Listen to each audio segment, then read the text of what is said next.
अस्सलाम वालेकुम। The power productions के साथ मैं अब्दुल वहाब दावर। क्रिकोमेट्री की पिछले एपिसोड में हमने रमीज राजा से कहा था कि वो टीम के स्क्वाड को बदलें और मुझे खुशी है कि उन्होंने और प्राइम मिनिस्टर इमरान खान साहब ने मिलकर टीम के स्क्वाड को बदला है। 3 गैर जरूरी प्लेयर्स को निकालकर 3 नए खिलाड़ियों को डाला, जिनमें सरफराज और फखर जमान शामिल हैं।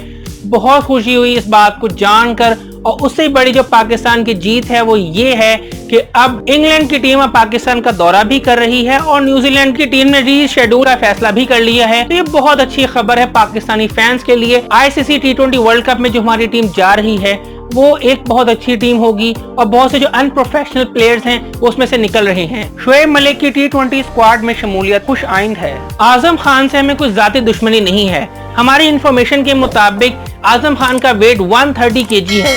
उनको अगर क्रिकेट खेलनी है तो या क्रिकेट में पार्टिसिपेट करना है तो उन्हें अपना वजन कम करना पड़ेगा, वो भी 50 किलो कम करना पड़ेगा। ये उनके लिए बहुत जरूरी है। अगर हम इस तरह की अनप्रोफेशनल और इस तरह की अनहेल्दी और ये कह लें कि अनफिट टीम लेके चले जाते तो शायद हमारी बहुत इंसल्ट होती।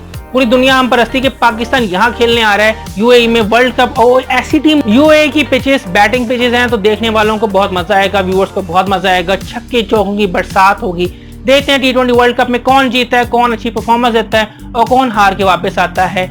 हमें उम्मीद है कि पाकिस्तान अच्छी परफॉर्मेंस देगा। पाकिस्तान क्रिकेट टीम अब जाएगी तो जीत कर आएगी और पाकिस्तान का नाम रोशन करेगी। पाकिस्तान का झंडा दुबई में लहराएगी। पाकिस्तान क्रिकेट टीम की जीत में ही हमारी जीत है। बाकी अगर आपको वीडियो पसंद आई है तो लाइक करें, कमेंट करें, शेयर करें, हमारे चैनल सब्सक्राइब करें, बेल आइकन को क्लिक करें।